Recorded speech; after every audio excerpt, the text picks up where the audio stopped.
Bueno, si quieren comenzamos en lo que se van sumando ahí los compañeros. Al final ustedes son pocos. Son 23 y se meten 10 nada más.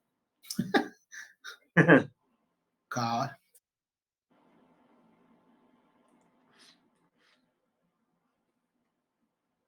¿Alguna duda? ¿Algo que no haya quedado claro de la clase? Yo sí tengo un par de dudas ahí, Lick. Échale pues. Pero usted hablaba, dice cuando, vamos a ver si lo noté bien, dice contrato a favor de terceros. Sí. Ese contrato a favor de terceros, usted nos hablaba del usufructo vitalicio. Un ejemplo, ¿ah? Ajá, el ejemplo que nos daba del usufructo vitalicio.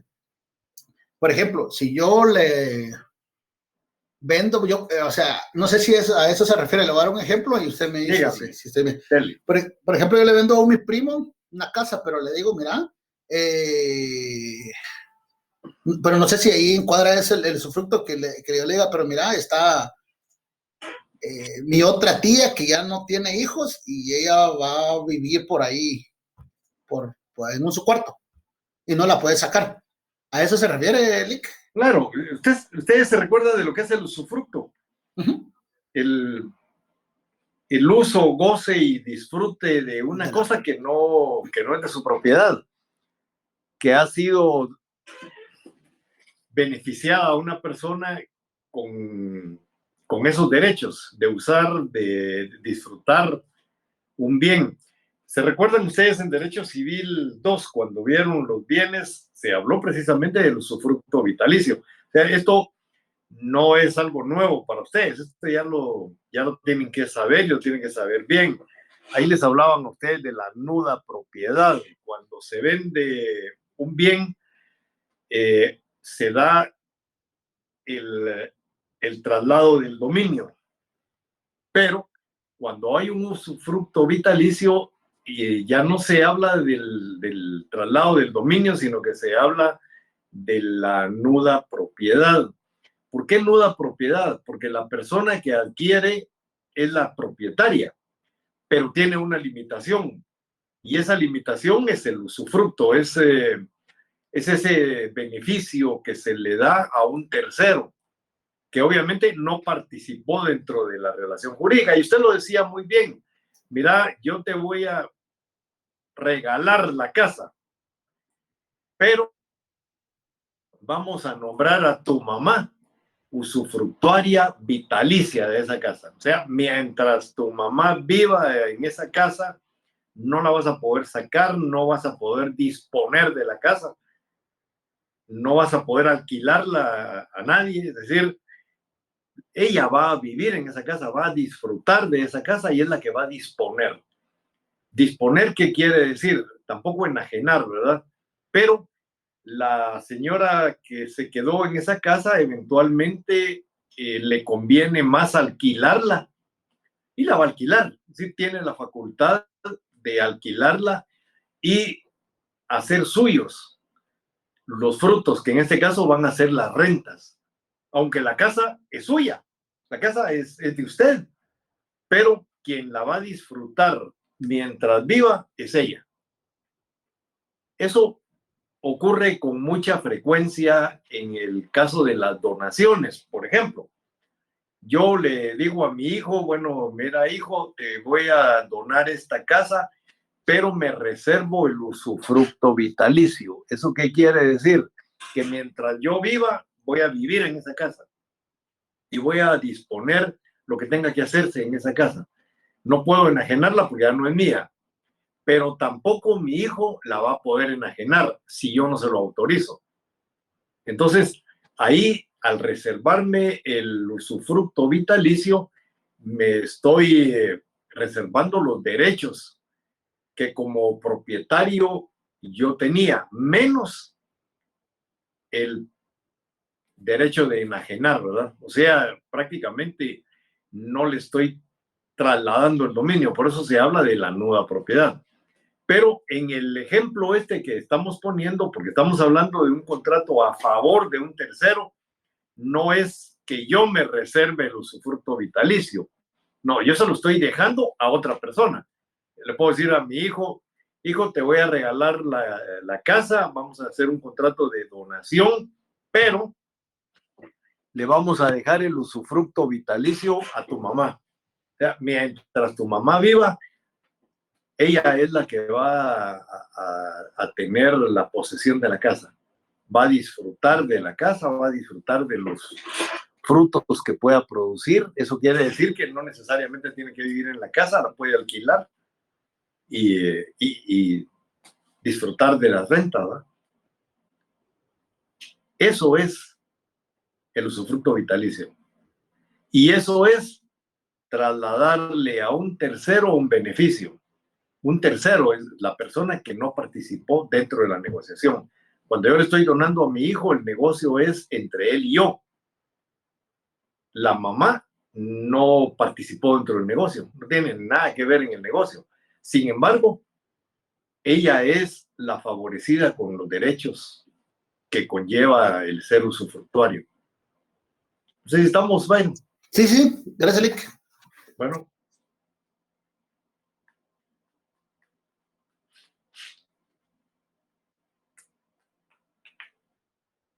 ¿Qué más?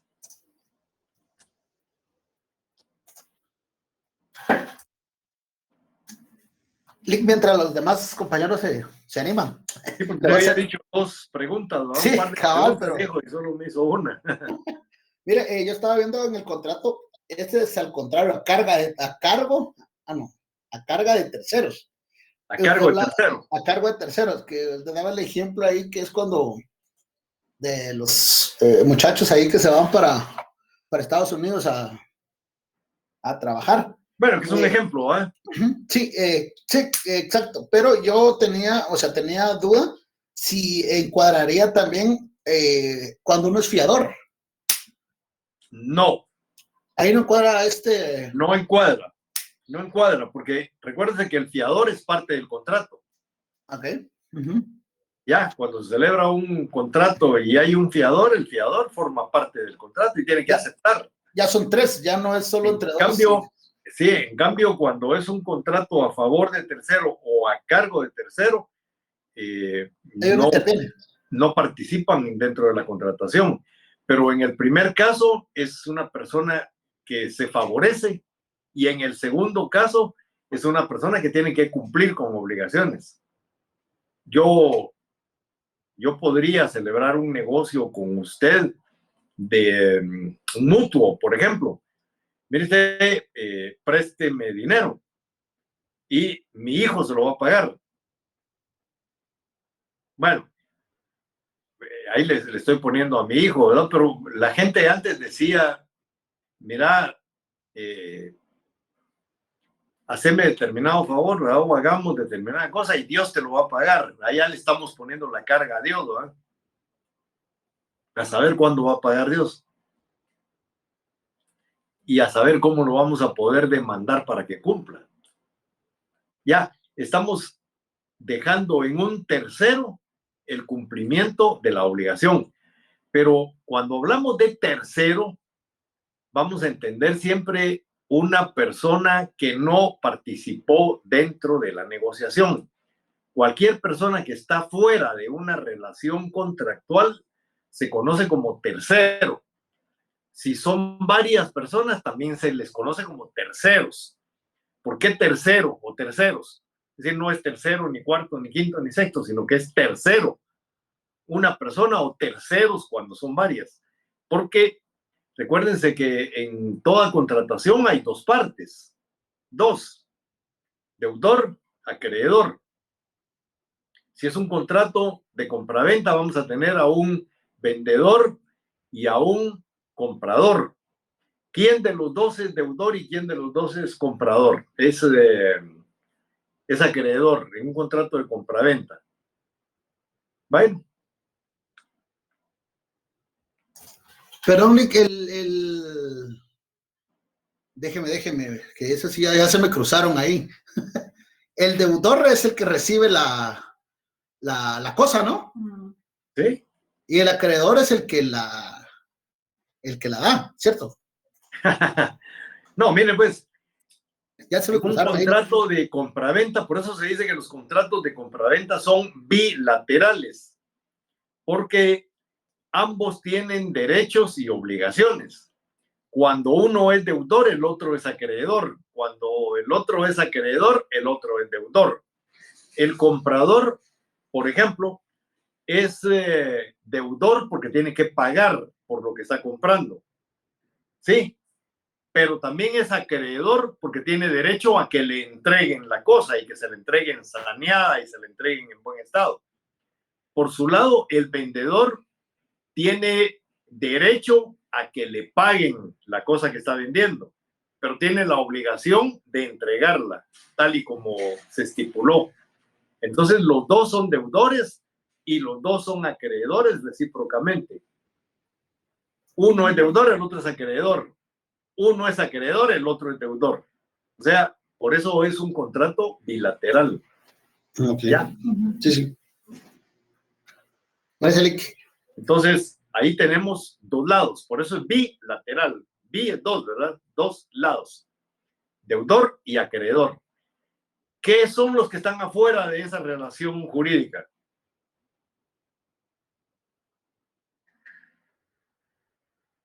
¿Qué son? Los que están afuera son Terceros. terceros. Cualquiera que esté fuera de una relación jurídica es un tercero. ¿Ya? O sea, un tercero es una persona que no participó en la negociación. Ahora, hay algunos terceros que van a tener algunos favores, van a ser favorecidos por esa negociación. Entonces, por eso este contrato se conoce como contrato a favor de terceros. O sea, dos personas celebran un negocio, pero estipulan que un tercero va a resultar favorecido. Por eso es contrato a favor de tercero.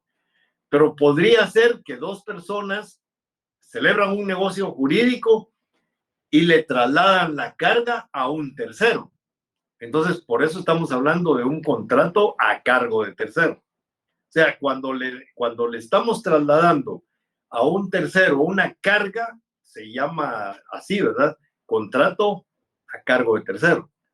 Cuando le estamos trasladando un beneficio, es contrato a favor de tercero. ¿Ya? Sí, sí, sí. Gracias, Lick. Hoy sí ya me quedó claro. Ok, pues. ¿Alguien más que tenga dudas? Licenciado, buenas noches. Entonces, los beneficiarios también pueden ser a futuros. ¿Perdón? O sea, en el sentido de que lo estipulan en el contrato que pueden ser sus hijos, pero todavía no han nacido, por decirlo así, y tienen que establecer un plazo o...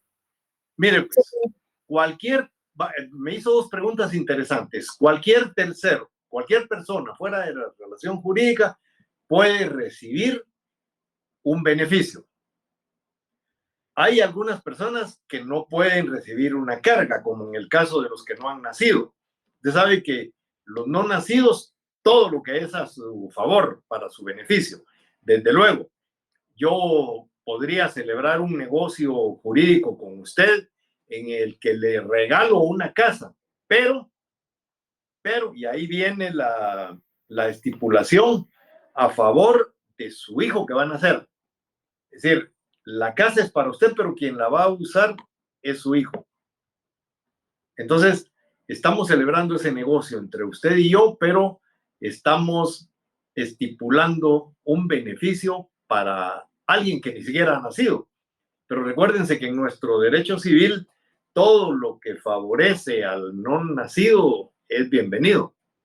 Y la ley es bien clara en cuanto a que los no nacidos tienen derechos, no obligaciones, ¿verdad? No, pues nosotros no podemos ponerle obligaciones al no nacido.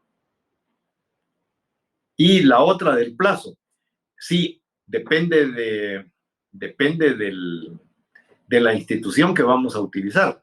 Porque en el ejemplo que yo les puse a ustedes, hablaba de un usufructo vitalicio. ¿Cuál es el plazo de un usufructo vitalicio? Es siempre más que todo. ¿Ah? O sea, es... Sí tiene plazo, pero ¿cuál es el plazo? Hasta que la persona muera, ¿le? No. Cuando la persona muere, por eso es vitalicio. ¿A qué les cuesta? Hay que concentrarse. Persona muere. ¿Ah? Perdón, María. Me imagino que eso hasta que la persona muera, Lick. Cuando la persona muere, ahí termina el plazo. ¿Cuándo muere la persona? No lo sabemos. Por eso es que se recuerdan cuando hablamos de las obligaciones a plazo. Dijimos que había un plazo que era un plazo indeterminado, un plazo que no se podía determinar. Y el ejemplo que yo puse fue la muerte. Porque la muerte inexorablemente va a ocurrir. ¿Pero cuándo? Hoy, mañana, pasado, dentro de un año, dentro de 10, dentro de 20, no sé. Pero en cualquier momento la muerte nos va a alcanzar a todos. Y ahí se acabó la vigencia del plazo. Entonces, en un contrato en donde hay un usufructo vitalicio para un tercero, ese usufructo vitalicio va a tener como plazo hasta que esa persona deje de existir, pues. Ahí se acaba. Entonces, el que adquirió ese bien ya adquiere el bien en su totalidad. Ya no va a ser una nuda propiedad, sino que ya es la propiedad completa, la propiedad total. Lo que pasa es que cuando estamos hablando de la nuda propiedad, estamos trasladando la propiedad, pero le estamos separando el dominio, el uso, y se lo estamos trasladando a ese tercero, al usufructuario. Todo eso ya lo debían de saber ustedes, lo vieron en Derecho Civil 2. El problema que yo he notado es que lamentablemente las clases que reciben ustedes son clases así muy magistrales y no nos ponemos a discutir, no analizamos, no integramos normas, solo el usufructo es tal y tal y tal y tal cosa, pum, ahí se quedó. Vean los artículos tales y tales, pero así no es como uno estudia. El usufructo, ¿qué es el usufructo? Tenemos que sacarle todos sus elementos, ver cuáles son las implicaciones legales que tiene, integrarlo con otras normas y así vamos a entender perfectamente qué es un usufructo. Así es como debiéramos nosotros de estudiar. Lamentablemente no estudiamos así y entonces nos vamos a la parte memorística y todo lo que se memoriza va a parar al fondo del disco duro. Y aparece, porque aparece, en algún momento lo saca uno, pues, pero no se trata de eso. Si estamos nerviosos, como dijo Byron, lo más probable es que nos equivoquemos, no nos recordemos de algo que sí sabemos, pero es porque los nervios de alguna manera bloquean nuestra capacidad intelectual. A veces nos pone hasta tontos. A veces uno mismo dice, chica, pero ¿por qué me comporté como un verdadero idiota? ¿Verdad? Si yo sé todo eso, ¿y por qué no lo hice? ¿Por qué no lo dije? ¿Por qué no lo escribí? Me bloqueé. Es decir, uno se bloquea. Y eso es lo que pasa con los exámenes. Realmente los exámenes, más que explorar el conocimiento de las personas, creo yo que lo que se explora ahí es el temple, ver qué tanto pueden controlar sus nervios. Y eso pasa en los exámenes privados. Yo yo ya no examino privado desde hace mucho tiempo, pero cuando examinaba privado, recuerdo que había alumnos con los que yo comenzaba, no tan fácil. Decía, bueno, mire, defíname qué es la obligación. Y se quedaban trabados. Y comenzaban a buscar en su memoria la definición de lo que habían aprendido que era la obligación. Así no es. Lo que nosotros, cuando digo defínanme, estoy diciendo con sus propias palabras, no como el libro en el que leyeron un concepto de lo que es la obligación, sino ¿cuáles son los elementos que integran la obligación? Bueno, en la obligación que hay, en la obligación hay un deudor, hay un acreedor, hay una prestación.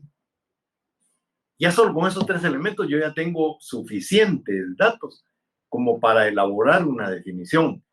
Y entonces diría, es la relación jurídica por la que un deudor y un acreedor convienen en el cumplimiento de una determinada prestación. Va, ya se me salió solo con esos 3 elementos que tengo. Pero podría decir definiciones las que se me ocurran, siempre y cuando tenga claros cuáles son los elementos que integran esa institución. Y de ahí ya lo sabemos todo. Todito. Ustedes saben, ¿se recuerdan del muñeco ese de Budenov que usábamos antes en la primaria para saber si los niños ya estaban lo suficientemente maduros para aprender a leer y a escribir? Les poníamos a hacer un dibujito. Haceme a tu papá. Y entonces venían algunos niños, entonces le hacían una ruedita y le hacían un palito y probablemente 2 palitos ahí simulando las manos y dos palitos simulando los pies. Bueno, era lo que normalmente hacían los niños. Pero había otros que le ponían ojos, nariz, boca, orejas y comenzaban a detallar ya el dibujo. Entonces ahí dice uno, este ya en un par de semanas aprende a leer y a escribir, porque ya su cerebro ha madurado. Entonces, nosotros debemos hacer lo mismo con las instituciones, comenzar a buscar los detalles. Cuando veamos una norma, por eso les decía yo a ustedes, papel y lápiz en la mano, y comiencen a estudiar la norma y sáquenle todos los presupuestos que tiene la norma, toditos, desármenlo.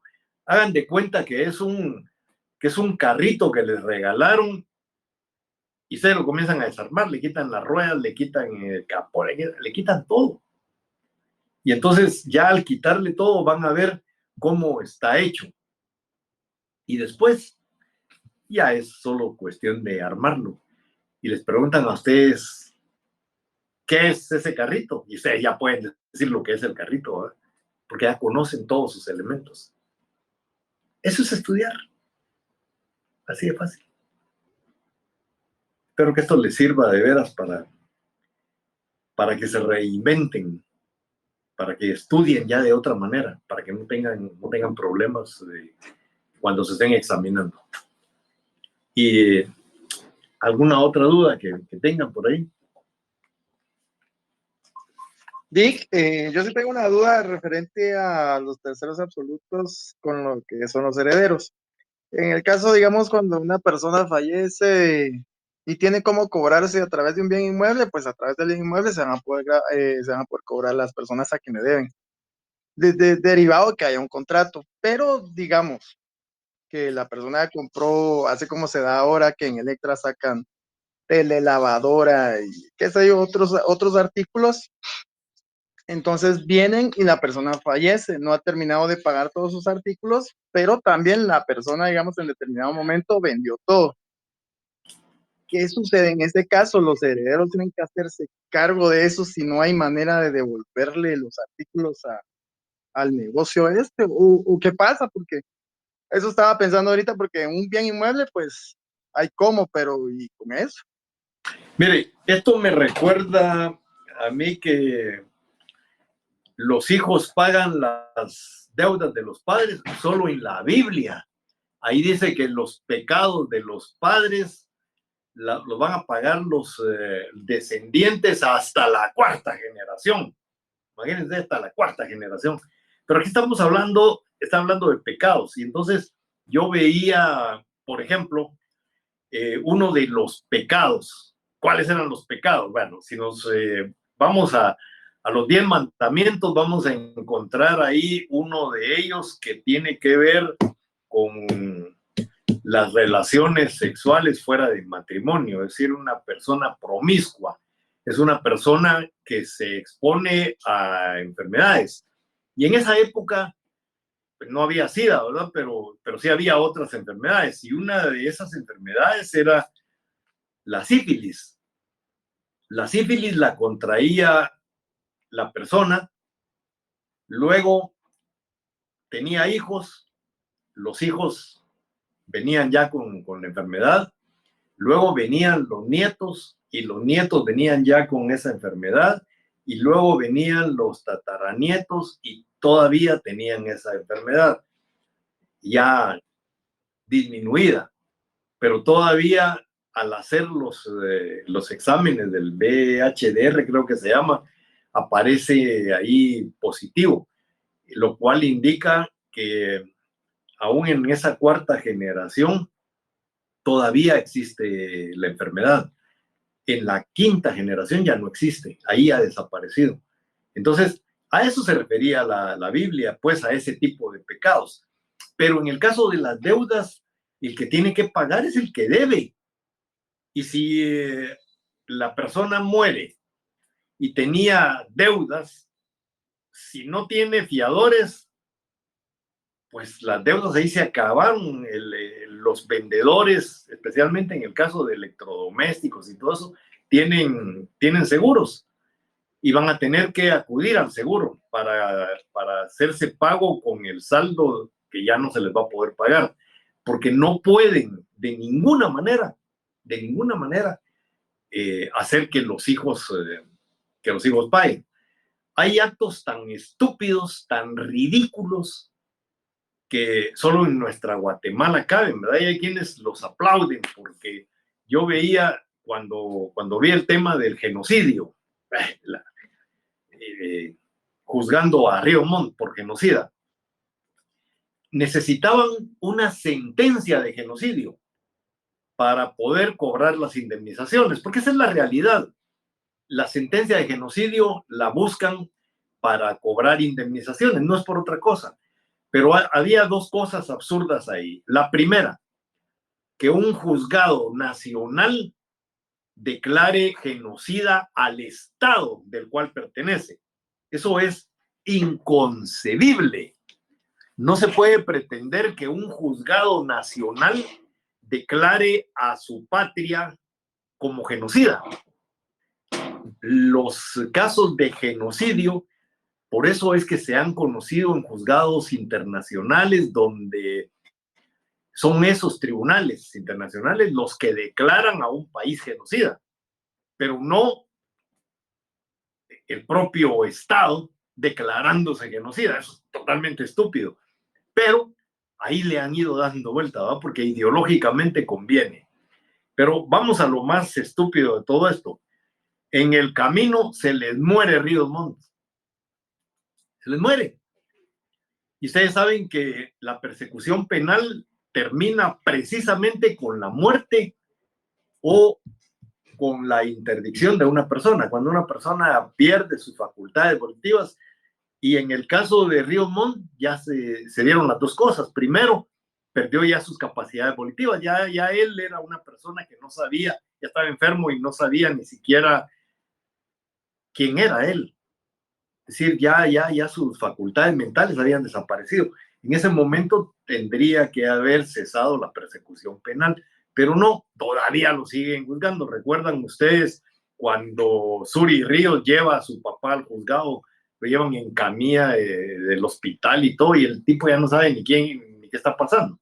Bueno, esas cosas no debieran de ocurrir. Pero luego viene lo estúpido.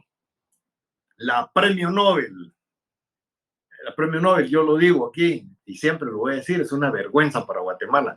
Es decir, ella recibió un premio inmerecidamente y todos sabemos las razones por las cuales, pero bueno, pero es la premio Nobel, ¿verdad? Pide que como se muere el general, que uno de sus hijos sea juzgado. Quede al pelo. Quede al pelo. ¿Por qué los hijos van a pagar?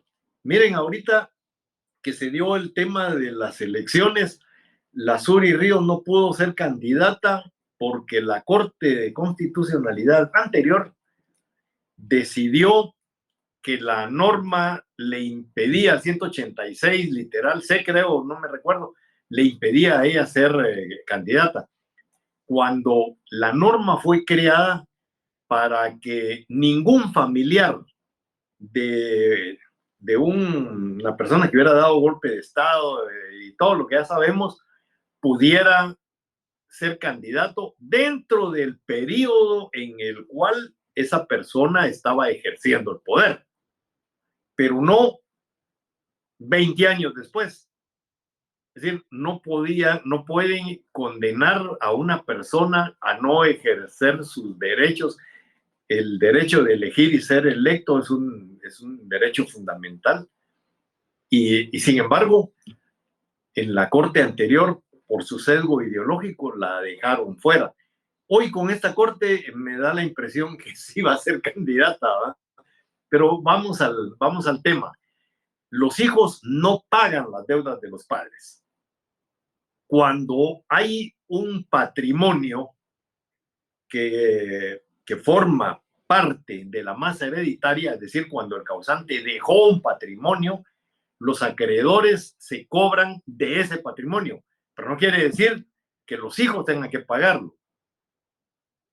Ya, entonces su pregunta, si una persona compró un bien y lo está pagando a plazos, el bien es de él porque lo compró, es suyo, es propio. Lo que tiene es un saldo con una deuda que está con esa empresa. Si el bien que compró está en prenda garantizando una obligación, no lo puedo vender. Pero si no había prenda y está libre el bien, lo puede vender. ¿Qué pasa entonces cuando la persona se muere y el bien que compró ya no lo tiene, pero sí tiene la deuda? Bueno, ahí el vendedor, como les decía yo a ustedes, si es una empresa de esas grandes, incluso que pagan seguros, va a tener que cobrarle al seguro. Porque ¿a quién le va a cobrar? Al muerto no le puede cobrar y a los hijos tampoco. No sé si quedó claro, Oscar, me extendí demasiado, pero ustedes me dan cuerda. Muchas gracias, Lick.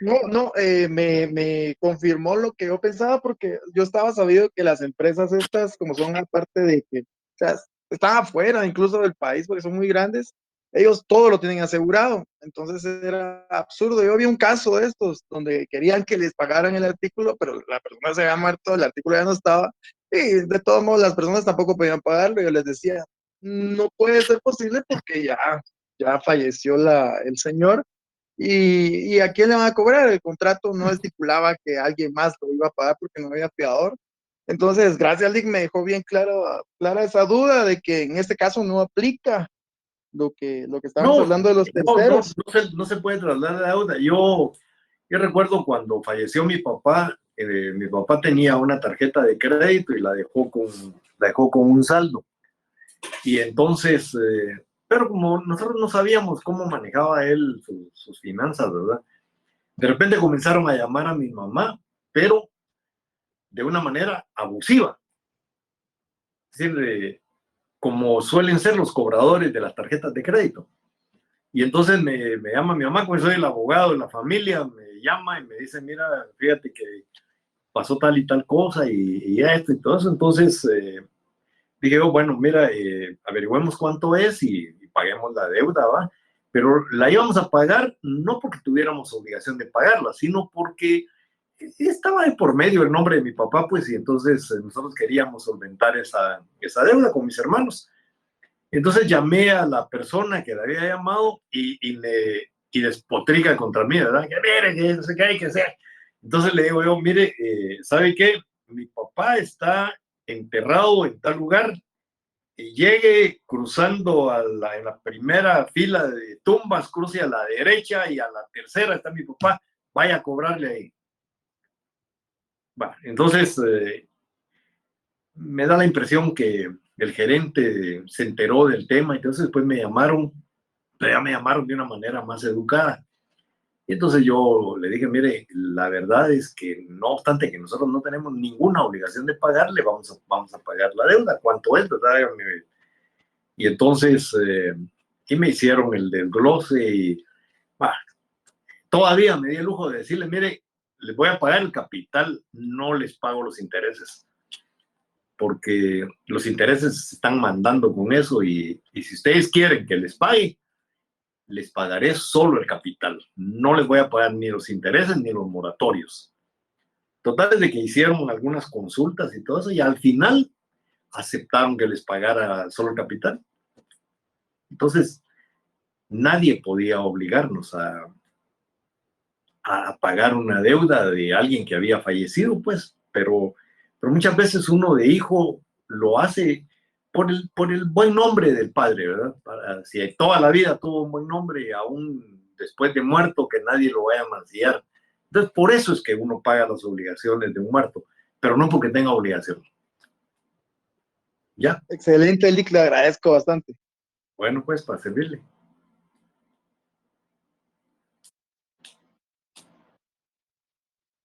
Dígame, César.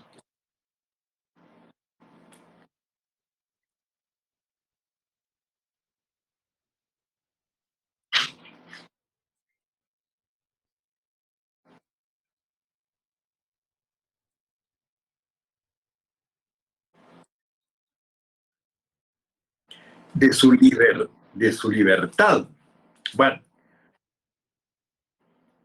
recordémonos que en el caso de las personas que están privadas de su libertad, están privadas de la libre locomoción, o sea, no se pueden mover fuera de la cárcel donde están, tampoco tienen ya los derechos políticos, no pueden elegir ni ser electos. Pero de ahí en adelante, todos los derechos y obligaciones que tiene cualquier persona que está libre. ¿Eso qué quiere decir? Una persona puede estar presa, pero si tiene bienes, hay que embargarle los bienes, no importa que esté en el bote. Al bote le van a ir a notificar, es decir, al lugar donde se encuentre preso. Ahí le va a pedir uno al juez, mire, quiero que le notifique al señor fulano de tal que se encuentra en Pavón, que está preso ahí notifíquenle. Y entonces ahí le van a notificar y él puede buscar un abogado. Es decir, él puede contratar a un abogado que lo defienda. Si no, pues será un defensor público.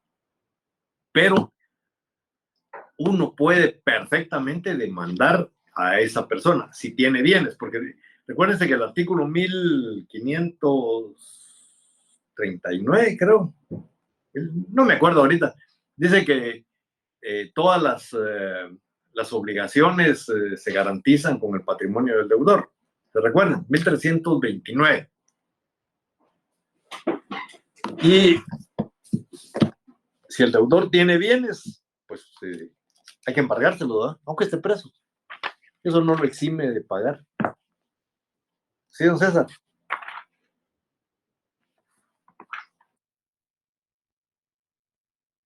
Ahorita voy. La obligación personal, dice 1329, queda garantizada con los bienes enajenables que posea el deudor en el momento de exigirse su cumplimiento, o sea, con el patrimonio. Si no tiene con qué pagar, yo creo que ya les había contado a ustedes la historia de mi profesor de primaria. Le gustaba andar en aguas, todo el tiempo andaba en aguas, el pobre profesor era un excelente profesor, buenísimo, pero llegaba a dar clases ya así también, y así se mantenía. Y él tenía varios dichos, que yo a veces los utilizo en clase. Él le debía en todas las cantinas del pueblo, en todas, no había una donde él no debiera, pero su dicho era: el que debe y no tiene con qué pagar es como que no debiera nada, decía. ¿Responde eso su duda?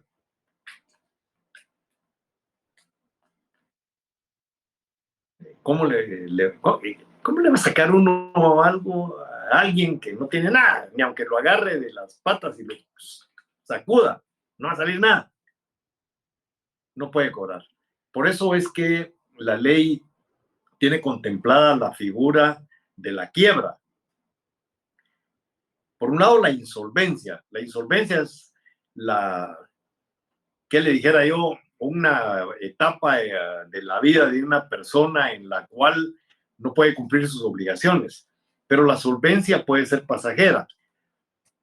Probablemente si yo tuviera ahorita que pagar algunas obligaciones, pues estaría insolvente porque hasta que me pague la universidad voy a tener plata para pagar las obligaciones.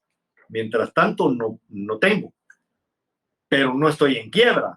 Es decir, tengo patrimonio, tengo bienes, tengo pues alguna plata debo tener en el banco. Es decir, tengo de dónde echar mano, pues, pero si no quiero hacerlo, me voy a esperar hasta que reciba mi sueldo y con eso voy a pagar. Mientras tanto, voy a estar insolvente. Pensemos en una tarjeta de crédito. Si yo debo la tarjeta de crédito y no he pagado y no pago dentro del plazo, pues caigo en insolvencia. Pero en cuanto tenga la plata, la pago. Y ahí se acabó el problema. Que no es lo mismo que estar en quiebra. Estar en quiebra quiere decir que no tiene nada, pues. No tiene un patrimonio con el cual pagar. Yo tenía un amigo que le gustaban las armas, coleccionaba armas.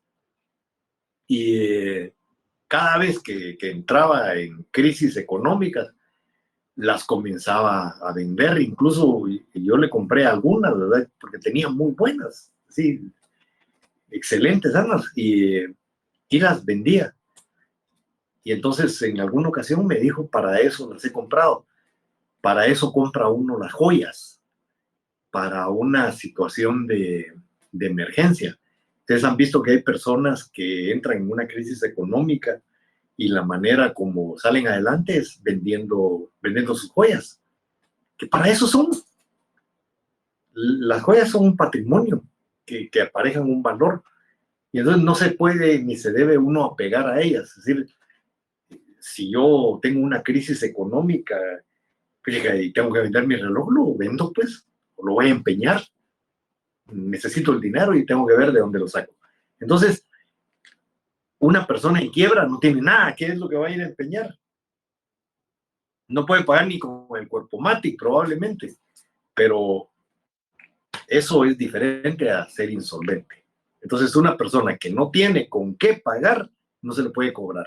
Bueno, le podemos cobrar, pero nunca nos va a pagar. Vamos a gastar más en abogados si nos metemos a un juicio en contra de esa persona.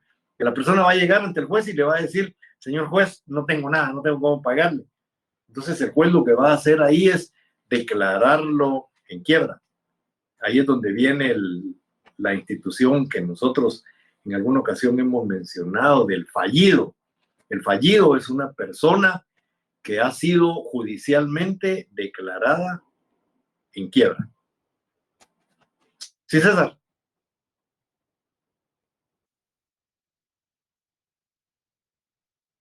Bueno. ¿Alguna otra duda, señores? Si no, pues nos vamos a descansar, ¿verdad? Si estuviéramos en la facultad, hace media hora que se hubieran comenzado a ir. Pero como están en sus casas, no hay problema. Si ustedes me dicen que seguimos hasta las 12 de la noche, seguimos hasta las 12 de la noche. Pero si no, ahí la paramos. ¿Hay alguna duda? Buenas noches, licenciado. Mire, disculpe, Sí. tenía una duda. Mire, con respecto al efecto de los terceros, por lo que para que pase el efecto a terceros, tienen que estar estipulado en el contrato, o no, eso no tiene nada que ver, porque con lo que... Mire, fíjese que se me cortó, no entendí su pregunta. Me está diciendo usted que en los contratos con estipulación a tercero, o sea, a favor de un tercero, tiene que estar en un contrato. No necesariamente puede constar en un contrato. Depende de qué es lo que usted le quiera trasladar a la otra persona, qué tipo de beneficio. Recuérdese que nosotros en Guatemala, pues, primero por el principio de la autonomía de la voluntad, podemos elegir la forma de contratación que querramos, salvo en aquellos casos donde el contrato es solemne y ese sea puro tubo, tenemos que hacerlo en escritura pública. Pero luego están los bienes inmuebles que debemos de otorgarlos en escritura pública como un principio de seguridad, básicamente de seguridad registral, porque si no están en escritura pública no los podemos registrar. Entonces, yo celebro un negocio con usted verbal y estipulamos a favor de alguno de sus compañeros. Va. ¿Cómo consta eso?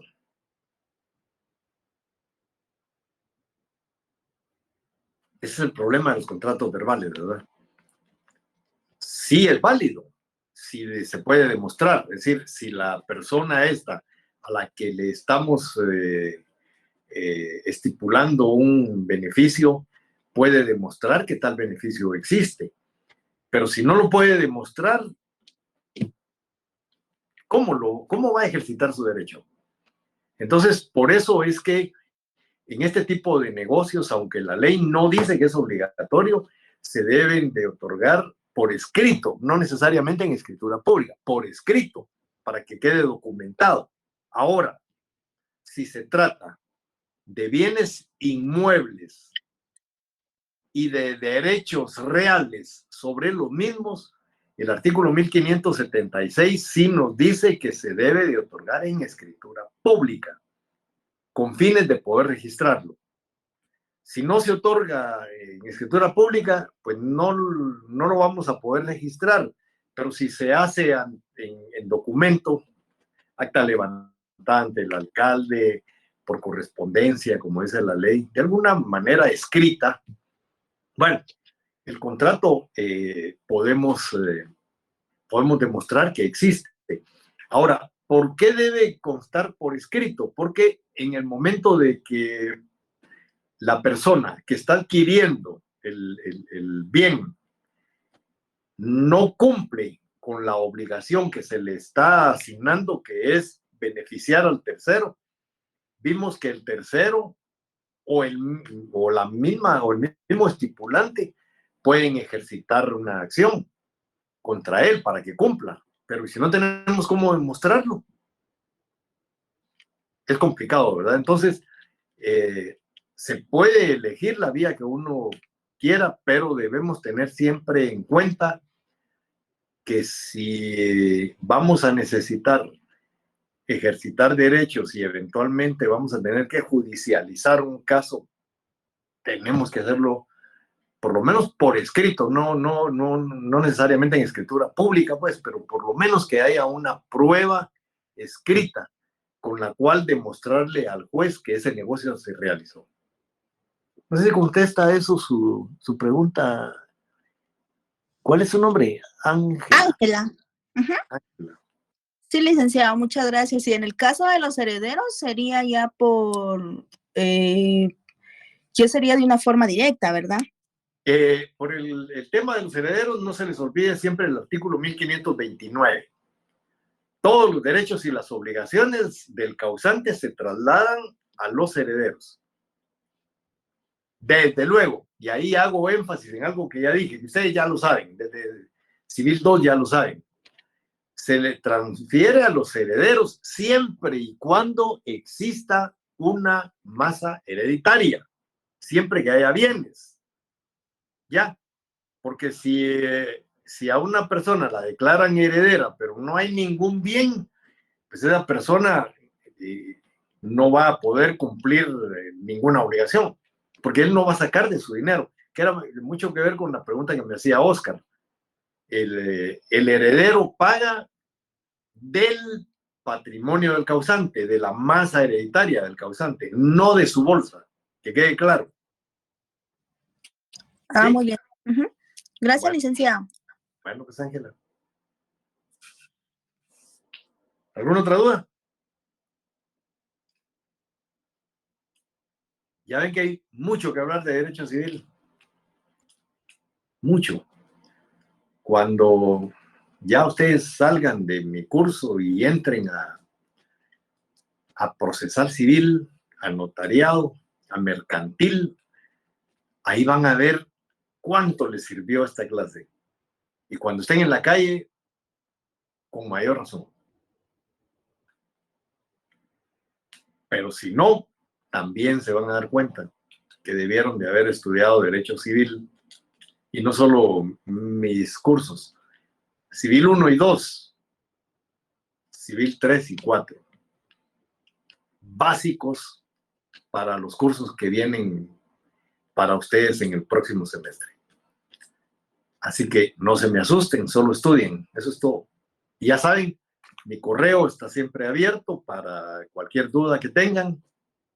Si tengo que contestar verbalmente, pues ya les dije, todos tienen mi número de celular, solo pónganme un WhatsApp, díganme de quién se trata. Soy su alumno, entonces tengo una duda y quisiera ver si me la puede contestar y le puedo devolver la llamada o yo mismo le devuelvo la llamada. No hay ningún problema. Pero no se queden con las dudas. Bueno, pues, si no hay ninguna otra pregunta, damos por concluida la clase. ¿Les parece? Muchas gracias, licenciado. Bueno, pues, pasen buena noche entonces. Vayan a cenar, pues, porque ya es la hora.